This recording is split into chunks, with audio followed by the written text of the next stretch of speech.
అందరికీ నమస్కారం. ఈరోజు కథ కర్ణ పార్ట్ 20. రాసిన వారు మిస్టర్ ఏ గారు. ఇక స్టోరీలోకి వెళ్తే, అదేంటంటే ఆకాశం నుండి ఒక దివ్య వెలుగు లాంటిది ఒకటి మా కారు ఎదురుగా పడింది. ఆ వెలుగు పోయాక మా కారు ఎదురుగా ఎవరో ఒక ఆవిడ కత్తి పట్టుకొని నిలబడి ఉంది.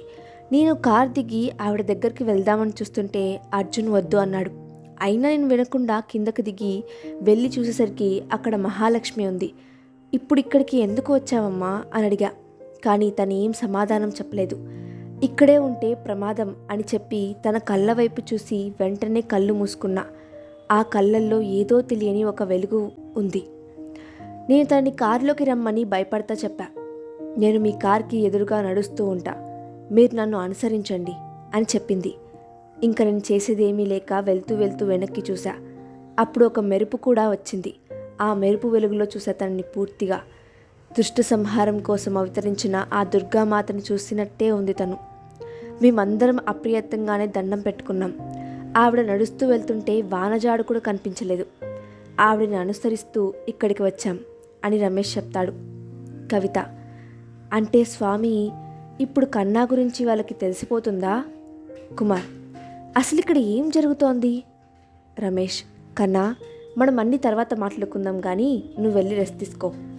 నాకు రెస్ట్ అవసరం లేదు, కానీ నాకు కొన్ని విషయాలు తెలియాలి. ఏంటి? అర్జున్ అచ్చం నాలాగే ఎలా ఉన్నాడు? నా గురించి ఎవరికి తెలుస్తుంది?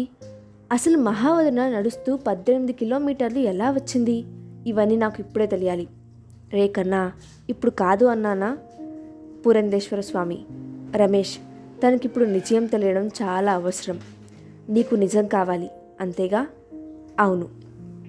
నువ్వు రమేష్ దేవికి పుట్టిన బిడ్డవి కాదు అని ఆయన అనగానే కుమార్తో పాటు దివ్య, గౌతమ్ వాళ్ళు కూడా షాక్ అయ్యారు. నువ్వు శ్రీ విజయ్ కుమార్ వర్మ గారి భార్య మహాలక్ష్మి గార్ల కన్న బిడ్డవి. అంతేకాదు, నువ్వు విజయ్ అర్జున్కి రక్తం పంచుకొని పుట్టిన తన తమ్ముడివి. ఒక దైవ కార్యం కోసం ఆ ఆదిశక్తికి సహాయం చేయడానికి పుట్టిన కారణ జన్ముడివి నువ్వు కృష్ణవర్మ. మీరేం మాట్లాడుతున్నారో నాకు అర్థం కావడం లేదు. నీ గురించి నీకు తెలియని విషయాలు చాలా ఉన్నాయి. ముందు నీ గతం గురించి తెలుసుకో, తర్వాత అంతా నీకే అర్థమవుతుంది. అసలు నా గతం ఏమిటి? నీ గురించి చెప్తా విను. దుర్గాపురం గ్రామానికి పెద్ద కొడుకు, దేవుడిగా కొలిచే ప్రజల మనిషి, ఆ గ్రామ జమీందారు శ్రీ విజయ్ కుమార్ వర్మ గారు. వారి తండ్రి గారి పేరు శ్రీ విజయ భూపతి గారు. వారి తల్లిగారి పేరు గంగాదేవి గారు. భూపతి గారు రెండో భార్య మరియు గంగాదేవి గారి చెల్లెలు అయిన యమునాదేవి. గంగాదేవి గారికి 3 బిడ్డలు. మొదట అమ్మాయి, తర్వాత అబ్బాయి, మూడో కానుపులో ఒక అమ్మాయి కానీ కన్ను మూశారు. గంగాదేవి గారి మరణం తర్వాత భూపతి గారిని తీరని లోటుగా మారింది. ఆయనని అలా చూడలేక గంగాదేవి గారి చెల్లెలైన యమునాదేవి గారిని వాళ్ళకిచ్చి పెళ్లి చేశారు. యమునాదేవి గారికి 3 బిడ్డలు, అందరూ మగవాళ్లే. గంగాదేవి గారి పెద్ద అమ్మాయి పేరు సావిత్రి, అబ్బాయి పేరు విజయ్ కుమార్ వర్మ, ఇంకో అమ్మాయి పేరు లక్ష్మి. యమునాదేవి గారి పెద్ద అబ్బాయి పేరు నారాయణ, రెండో అబ్బాయి పేరు కిరణ్, మూడో అబ్బాయి పేరు నందకృష్ణ. పేరుకే సౌతి తల్లి అయినా తన సొంత బిడ్డల కన్నా విజయ్ వాళ్ళను ఎక్కువగా చూసేవారు యమునాదేవి గారు. విజయ్ వాళ్ళకి ఎలాంటి లోటు రాకుండా కంటికి రెప్పలా చూసుకునేవారు. భూపతి గారికి రెండో పెళ్లి చేసుకొని తప్పు చేశాను అనే ఒక బాధ ఉండేది, కానీ యమునాదేవి గారు విజయ్ వాళ్ళపై చూపే ప్రేమకి ఆ బాధ కూడా మాయమైపోయింది. విజయ్ 22వ ఏట భూపతి గారు కాలం చేశారు. అప్పటి నుండి ఇంటి బాధ్యతలు, ఊరి బాధ్యతలు విజయ్ చూసుకునేవాడు. విజయ్ అంటే యమునా గారికి ప్రాణం. విజయ్ కూడా అంతే, తల్లి మాట మీరడు. ఇంకా సావిత్రి, లక్ష్మికి కూడా అంతే. కానీ యమునాదేవి గారి బిడ్డలు అయిన నారాయణ, కిరణ్కి మాత్రం విజయ్ అంటే ద్వేషం. అదెందుకో తెలియదు. ఇంకా మూడో బిడ్డ అయిన నందకృష్ణకి విజయ లేక ప్రాణమా అంటే విజయే అని చెప్పేంత ప్రేమ. ఉదయం 6 గంటలకు యమునాదేవి గారు సావిత్రి గదిలోకి వెళ్ళి తన్ని నిద్రలేపుతూ ఉంటారు. యమున: అమ్మ సావిత్రి, నిద్రలేగు తల్లి, ఇప్పటికే ఆలస్యమైంది. సావిత్రి: అమ్మా, కాసేపు నిద్రపోని అమ్మా. అది కాదురా, నిన్ను చూసుకోవడానికి పెళ్లి వాళ్ళు వస్తున్నారు. వెంటనే సావిత్రి నిద్రలేచి మంచం మీద కూర్చుంటుంది. పెళ్ళి అనగానే అమ్మాయి గారికి హుషారు వచ్చేసింది. పో అమ్మా అంటూ సిగ్గుపడుతుంది. సరే సరే, త్వరగా రెడీ అవ్వు అంటూ లక్ష్మి రూమ్కి వెళ్తుంది. యమున వెళ్ళేటప్పటికీ లక్ష్మి రెడీ అయ్యి సోఫాలో కూర్చొని ఆలోచిస్తూ ఉంటుంది. ఏంటి అంతలా ఆలోచిస్తున్నావు? అదేం లేదమ్మా. సరే సరే, కిందకి రా, మనం టిఫిన్ సంగతి చూద్దాం. అవును, ఇంతకీ పెద్దన్నయ్య ఎక్కడా? ఏదో పని ఉందని ఉదయమే బయటకు వెళ్ళాడమ్మా. దుర్గాపురం శివాలయంలో. అప్పుడే కోనేటిలో స్నానం చేసి గర్భగుడి దగ్గరకు నడుచుకుంటూ వెళ్తున్నాడు ఒక వ్యక్తి. అతని మొహంలో దివ్య తేజస్సు, రాజసం ఉట్టిపడేలా కనపడుతున్నాయి. ఇంకా అతని కళ్ళు. ఆ కళ్ళ వైపు అలా చూస్తే మనకు తెలియని మరో లోకంలోకి తీసుకొని వెళ్ళేలా ఉన్నాయి. అతను నడిచి వెళ్తుంటే అందరూ ఆయనకి నమస్కారం చేస్తున్నారు. అతను కూడా వారికి ప్రతి నమస్కారం చేస్తున్నాడు. గుడిలో ఒక వ్యక్తి పూజారి గారిని అతను ఎవరు అని అడుగుతాడు. పూజారి, ఆయనే శ్రీ విజయ్ కుమార్ వర్మ గారు. విజయ్ పూజ పూర్తి చేసుకొని ఇంటికి వెళ్తారు. పెళ్లి వాళ్ళు విజయ్ ఇంటికి వస్తారు. వాళ్ళని హాల్లో కూర్చోపెట్టి సావిత్రిని అక్కడికి తీసుకొని వస్తారు. ఇంతలో అక్కడికి విజయ్ వస్తాడు. వీడు నా పెద్ద కొడుకు విజయ్ అంటుంది యమున. ఆయన తెలియని వారు ఎవరుంటారమ్మా అని పెళ్లి కొడుకు తండ్రి గారు అంటారు. ఇతనే పెళ్లి కొడుకు, పేరు ప్రమోద్. ఇతను డిగ్రీ చదివాడు. ఇప్పుడు వీళ్ళ వ్యాపారాలు చూసుకుంటున్నాడు. మీకు సంబంధం ఇష్టమైతే ఇప్పుడే తాంబూలాలు మార్చుకుందరు కానీ అని వాళ్ళతో వచ్చిన పంతులు అంటాడు. విజయ్ యమున వైపు చూస్తాడు. యమున సావిత్రిని ఇష్టమా కాదా అని అడుగుతుంది. సావిత్రి, నీ ఇష్టమే నా ఇష్టమమ్మా అంటుంది. యమున విజయ్ వైపు చూస్తుంది. విజయ్ కూడా అలాగే అనేసరికి యమున, మీ అందరికీ ఇష్టమైతే నాకు ఇష్టమే అంటుంది. దానితో అప్పుడే తాంబూలాలు మార్చుకొని ఒక వారంలో పెళ్లి పెట్టుకుంటారు. విజయ్ వాళ్ళ ఇంట్లో జరిగే తొలి శుభకార్యం వల్ల సావిత్రి పెళ్లి చాలా గొప్పగా చేస్తారు. సావిత్రిని వాళ్ళ అత్తగారింటికి సాగనంపి అందరూ కొంచెం విశ్రాంతి తీసుకుంటారు. పరుగులాంటి నడకతో నందకృష్ణ విజయ్ దగ్గరికి వస్తాడు. అన్నయ్య, అన్నయ్య. ఏంటి నందు అంత కంగారుగా ఉన్నావు? అన్నయ్య, అది మన మహాలక్ష్మికి ఈరోజు పెళ్లి చేస్తున్నారట అన్నయ్య. ఆ మాట వినగానే విజయ్కి తన గుండె ఎవరో మెలిపెట్టినట్టు అయింది. పెళ్ళెక్కడా? వాళ్ళ ఇంటి దగ్గరే అన్నయ్య. సరే, నేను వెళ్ళి ఆ సంగతి చూసి వస్తా. అప్పటి వరకు ఈ విషయం అమ్మకు చెప్పకు. నేను కూడా నీతో వస్తా అన్నయ్య. నందుని అక్కడే ఉండమని పెళ్లి జరిగే చోటుకి వెళ్తాడు. మహాలక్ష్మి విజయ్ చదువుకునే రోజుల్లో పరిచయం. ఆ పరిచయం కాస్త విజయ్కు ప్రేమగా మారింది.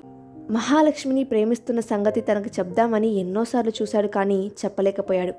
ఇప్పుడు కూడా తన ప్రేమ విషయం చెప్పి తను ఒప్పుకుంటే పెళ్లి చేసుకొని, లేకపోతే తన పెళ్లి దగ్గర ఉండి జరిపించాలని వెళ్తున్నాడు. విజయ్ అక్కడికి వెళ్ళేసరికి పెళ్లిపీటల మీద మహా ఒక్కతే కూర్చొని ఉంది. అక్కడ ఉన్న జనాలు అందరూ ఏదో మాట్లాడుకుంటూ ఉన్నారు. విజయ్ వాళ్ళందరినీ దాటుకొని మహా దగ్గరికి వచ్చేసరికి అక్కడే పక్కన మహా తండ్రి అయిన వేణు కింద కూర్చొని బాధపడుతూ ఉంటాడు. ఏమైంది వేణుగారు, అందరూ అలా ఉన్నారు? వేణు, పెళ్లి కొడుకు పెళ్లిలో నుంచి పారిపోయాడు బాబు. అదేంటి, అలా ఎలా పారిపోతాడు? ఏమో బాబు, మహా మొదటి నుండి పెళ్ళి వద్దు అంటూనే ఉంది. నేనే ఒప్పించి ఇక్కడి వరకు తీసుకొని వచ్చా, కానీ ఇలా జరుగుతుంది అనుకోలేదు. వేణుగారు, మీరేం అనుకోకపోతే మహాతో నేను కొంచెం మాట్లాడొచ్చా? ఇందులో అనుకోవడానికి ఏముంది బాబు, దానికి ఒక స్నేహితుడిగా మీరు ధైర్యం చెప్పండి. విజయ్ మహా ఇద్దరు గదిలోకి వెళ్తారు. విజయ్, మహా, నీకొక విషయం చెప్పాలి. ఇప్పుడు చెప్పడం కరెక్టో రాంగో నాకు తెలియదు, కానీ నువ్వంటే నాకు ప్రాణం. అదెందుకో నాకు తెలియదు. ఈ విషయం నీకు ఎన్నోసార్లు చెప్దామనుకున్నా కానీ చెప్పలేకపోయాను. ఇప్పుడు నువ్వు ఒప్పుకుంటే ఇక్కడే నిన్ను పెళ్ళి. విజయ్ మాట పూర్తి కాకుండానే మహా వెళ్ళి విజయ్ కౌగిల్లో ఒదిగిపోయింది. అంటే నీకు నేనంటే ఇష్టమేనా? ఇష్టం లేకుండానే ఇలా కౌగిలించుకుంటానా? ఇష్టం లేకుండానే పెళ్లి కొడుకుని భయపెట్టి పారిపోయేలా చేస్తానా? అంటే పెళ్లి కొడుకుని, అవును, వాడికి పెళ్ళికి ముందే నిన్ను చేసుకోవడం ఇష్టం లేదు అని చెప్పా. అయినా వాడు వినకుండా ఇక్కడి వరకు తీసుకువచ్చాడు. నువ్వు నన్ను పెళ్లి చేసుకున్న మరుక్షణం పెళ్లి కొడుకు నవ్వుతూ, హా, ఆ మరుక్షణం చచ్చిపోతావా? చావను, లేచిపోతా. అప్పుడు నీ పరువు మొత్తం పోయి నువ్వే చేస్తావు. ఇంకో విషయం, ఈ విషయం బయట చెప్పినా నిన్నే అంటారు. ఎందుకంటే నీకు పెళ్ళికి ముందే పెళ్ళి ఇష్టం లేదు అని చెప్పా. నేను వెళ్ళేటప్పుడు కూడా అదే రాస్తా. అందరూ నన్ను బలవంతంగా పెళ్లి చేసుకోవాలని నువ్వు అనుకున్నావు అని అందరూ అనుకుంటారు. అందుకే అలా జరగకుండా ఇప్పుడే నువ్వు ఇక్కడ నుండి పారిపో. అది జరిగింది అని విజయ్ గుండెల మీద వాలిపోతుంది. సరే, ఇప్పుడేం చేద్దాం? మహా, నువ్వే అన్నావుగా నేను ఒప్పుకుంటే ఇప్పుడే పెళ్లి చేసుకుంటా అని తన దగ్గర ఉన్న తాళిని తీసి విజయ్ చేతికి ఇస్తుంది. విజయ్ ఆ తాళిని తీసుకొని మహా మెడలో 3 ముళ్ళు వేస్తాడు. వాళ్ళు బయటకు రాగానే అందరూ మహాలక్ష్మి మెడలో తాళి చూసి షాక్ అవుతారు. వేణు, ఏంటి బాబు ఇది? తనంటే నాకు ప్రాణం మావయ్య. తనకు కూడా నేనంటే ప్రాణం. అందుకే పెళ్లి చేసుకున్నాం. కానీ మీరెక్కడ, మేమెక్కడ బాబు? మీతో మేము సరితూగలేము. అదే మీకు అడ్డు అయితే ఇప్పుడే అవన్నీ వదిలేసి వచ్చేస్తా. వద్దు బాబు, ఇప్పుడు నువ్వు అన్న మాటలోనే అర్థమవుతుంది మహా అంటే నీకు ఎంత ఇష్టమో. మీ పెళ్ళి మేము ఒప్పుకున్నాం. మరి మీ ఇంట్లో వాళ్ళని నేను చూసుకుంటా. నేను ఇప్పుడు ఇంటికి వెళ్ళి మా ఇంట్లో వాళ్ళతో మాట్లాడి మహాను అక్కడికి తీసుకొని వెళ్తా అని విజయ్ అక్కడి నుండి ఇంటికి వెళ్తాడు. విజయ్ ఇంటికి వెళ్ళేసరికి ఇల్లంతా పూలతో అలంకరించి ఉంటుంది. విజయ్ గుమ్మం దగ్గరకు వచ్చేసరికి యమున ఆగమంటుంది. యమున, అదేంటి కోడలి పిల్ల ఎక్కడా? అది అమ్మ, మీరు ఒప్పుకుంటారో లేదో అని అక్కడే. రే, నీ విషయంలో నేను నీకు ఇష్టం లేనిది ఏది చేయను కదరా. పద, ఇప్పుడే కోడలి పిల్లని తీసుకొని వద్దాం. సరే అమ్మా. సావిత్రి వాళ్ళకి ఫోన్ చేశా, వాళ్ళు వచ్చేలోపు నువ్వు వెళ్ళి ఫ్రెష్ అవ్వు. అమ్మా, నీకు నేను పెళ్లి చేసుకున్నా అన్న విషయం నీకెలా తెలిసింది? మీ అమ్మ నేను, నాకు తెలియదా నా కొడుకు ఏం చేస్తాడో? అదే ఎలా? యమున నవ్వుతూ ఇలా అంటూ నందు వైపు చూపిస్తుంది. నందు, ఇప్పుడు నీకుంటుంది అని విజయ్ నందు వెనకాల పరిగెడతాడు. వాళ్ళను చూసి యమున నవ్వుకుంటుంది.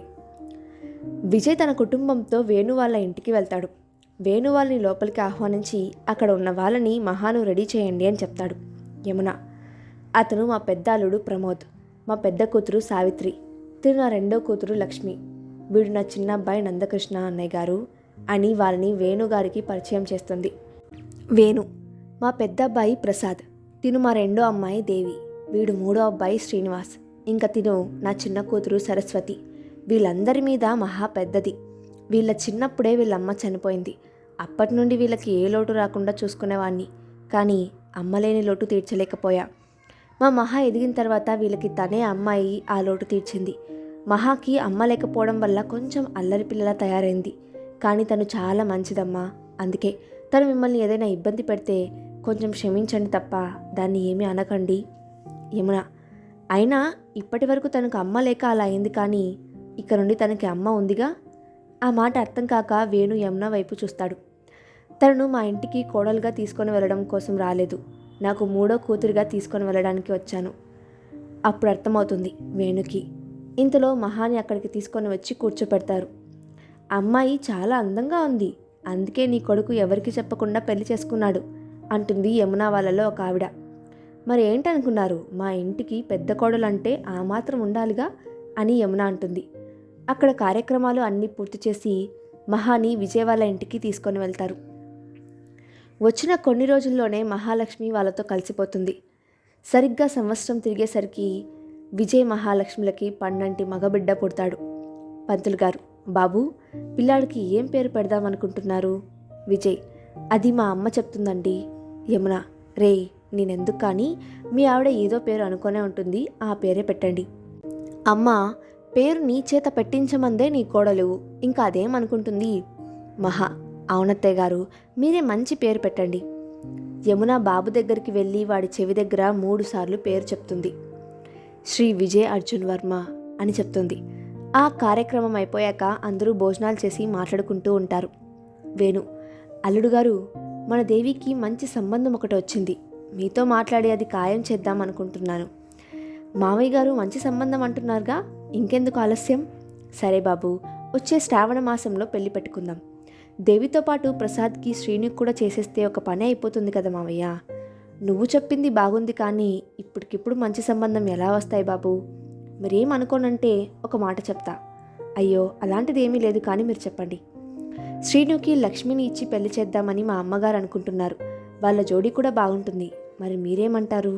అయ్యో, ఇంకా మేమేమంటాం బాబు, కానీ ప్రసాద్కి పెళ్లి కాకుండా శ్రీనుకి పెళ్లి చేయలేను కదా. ప్రసాద్కి కూడా ఒక మంచి సంబంధం ఉంది. ఎవరు బాబు? మా గుమాస్తారావు గారి కూతురు కవిత, చాలా మంచి అమ్మాయి. నాకు లక్ష్మి ఎంతో, తను కూడా అంతే.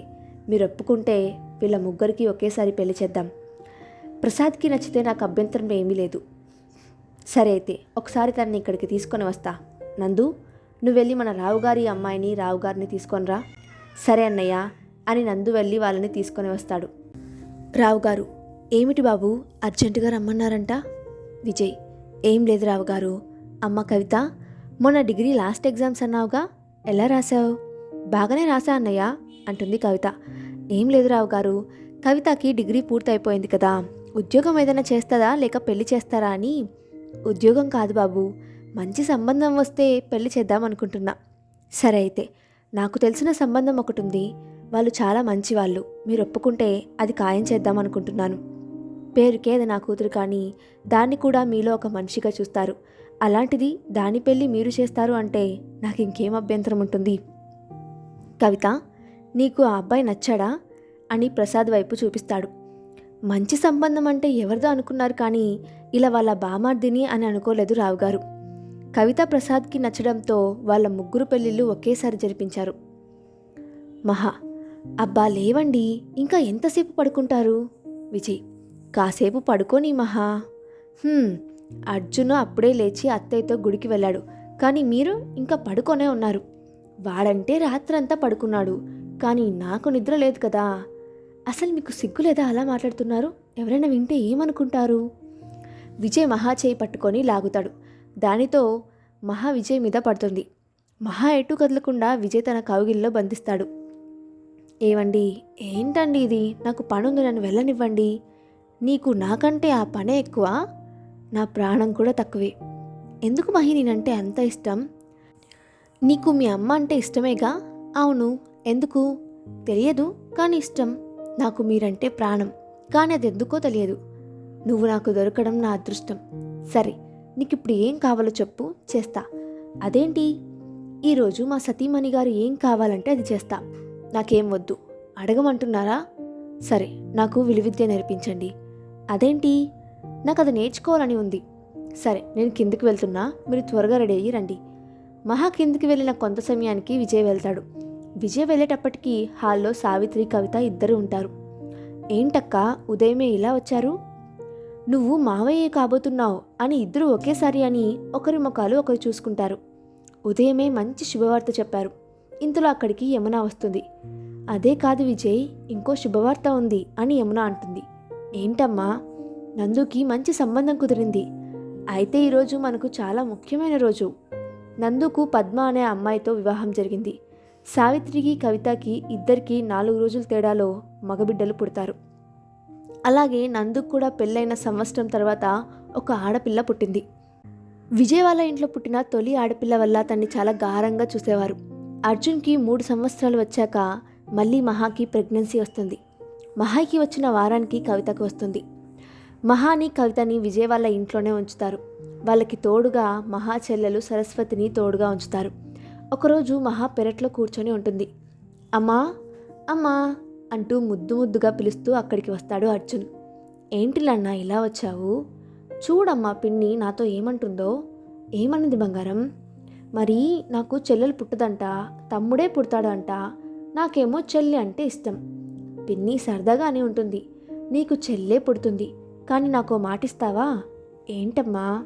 నీకు చెల్లెలు పుట్టినా, తమ్ముడు పుట్టినా వాళ్ళని ఎప్పుడూ కాపాడుకుంటూ ఉండాలి, సరేనా? అలాగే అమ్మా, వాళ్ళని ఎప్పుడూ రక్షించుకుంటా. నా బంగారు కొండ నువ్వు అని అర్జున్ నుదుటి మీద ముద్దు పెట్టుకుంటుంది మహా. మహాకి, కవితకి 9వ నెల వస్తుంది. ఆ సమయంలోనే నందు కూతురికి బారసాల జరిపిస్తారు. దానికి అందరూ వస్తారు, కానీ సావిత్రి భర్త ప్రమోద్ వాళ్ళ అబ్బాయి రారు. అందరూ భోజనాలు చేసి హాల్లో కూర్చొని మాట్లాడుకుంటారు. విజయ్, ఏంటక్క బావగారిని తీసుకొని రాకుండా వచ్చావు? సావిత్రి, ఆయనకేదో పని ఉందని రాలేదు, లేకపోతే ఎప్పుడో వచ్చేవాడు. కానీ నీ మేనలుడు వాళ్ళ తాతయ్య నానమ్మని వదిలి రాడు, అందుకే. వాళ్ళు మాట్లాడుకుంటూ ఉండగా అక్కడికి ఒక వ్యక్తి వస్తాడు. అతను ఒంటి నిండా విభూది ధరించి మెడలో రుద్రాక్షమాల వేసుకొని కేవలం పంచెతో మాత్రమే ఉంటాడు. అతన్ని చూడగానే విజయ్ వెళ్ళి కాళ్ళకి నమస్కారం చేస్తాడు. విజయ్, ఏంటి స్వామి మీరు ఇలా వచ్చారు? స్వామీజీ, రావాల్సిన సమయం వచ్చింది విజయ్. ఏంటి స్వామి మీరంటుంది? నీకు మీ చరిత్ర గురించి కొన్ని విషయాలు చెప్పాలి విజయ్. చెప్పండి స్వామి. 15వ శతాబ్దంలో ఈ దుర్గాపురం రాజుగారు అయిన శ్రీ విజయ ప్రతాప్ వర్మ గారికి ఒక సందేశం అందింది. అది పక్క రాజ్యం వాళ్ళు వాళ్ళ మీదకి యుద్ధానికి సిద్ధమవుతున్నాయి అని. ఆ సందేశం చదవగానే రాజుగారి మనసులో ఒకటే ఆలోచన. అది తన రాజ్య సంపదే కాకుండా ఎన్నో రోగాలను నివారించే తాళపత్ర గ్రంథాలు, వాటి రాజ్య చరిత్ర తెలిపే అద్భుతమైన బంగారు మరియు వజ్రశిల్పాలను శత్రు రాజ్యాలు వశం అవ్వకుండా వాటిని ఎక్కడైనా భద్రపరచాలి అనుకున్నారు. అదే విషయం వారి మంత్రివర్యకు మరియు రాజ్యగురువు అయిన శంకరాచార్యకు చెప్పారు. దానికి పరిష్కారం శంకరాచార్య వారు చెప్పారు. వారు చెప్పినట్టుగానే రాజుగారు ఎవరికీ తెలియకుండా రాజ్యానికి దక్షిణం వైపు గల అడవుల వైపు వెళ్ళారు. రాజుగారు అక్కడే ఉన్న ఒక గుహలోకి వెళ్ళారు. దాని లోపలికి వెళ్ళగానే రాజుగారు ఆశ్చర్యపోయారు. లోపల చాలా అందమైన శిల్పాలతో ఒక దేవాలయం లాంటిది ఉంది. రాజుగారు నేరుగా గర్భగుడి దగ్గరికి వెళ్ళి తపస్సు చేయడం ప్రారంభించారు. సుమారు 4 సంవత్సరాల తపస్సు చేయగా ఆ జగన్మాత ప్రత్యక్షమైంది. ఆ దేవి, నీకు ఏం వరం కావాలో కోరుకో భక్తా అనింది. దానికి రాజుగారు వాళ్ళ రాజ్య సంపదకి తనని రక్షణగా ఉండమన్నాడు. కానీ ఆ మాత, నేను ఇక్కడ నీకు రక్షణగా ఉంటే మరి లోకాన్ని ఎవరు రక్షిస్తారు పుత్రా అనింది. అప్పుడు రాజుగారు, పోనీ నీకు ప్రతిరూపం గల దేనినైనా ఇక్కడ రక్షణగా ఉండమని ప్రాధేయపడ్డాడు. దానికి ఆ జగన్మాత, నా ప్రతిరూపమైన ఈ దేవి ఖడ్గాన్ని ఇక్కడ రక్షణగా ఉంచుతా.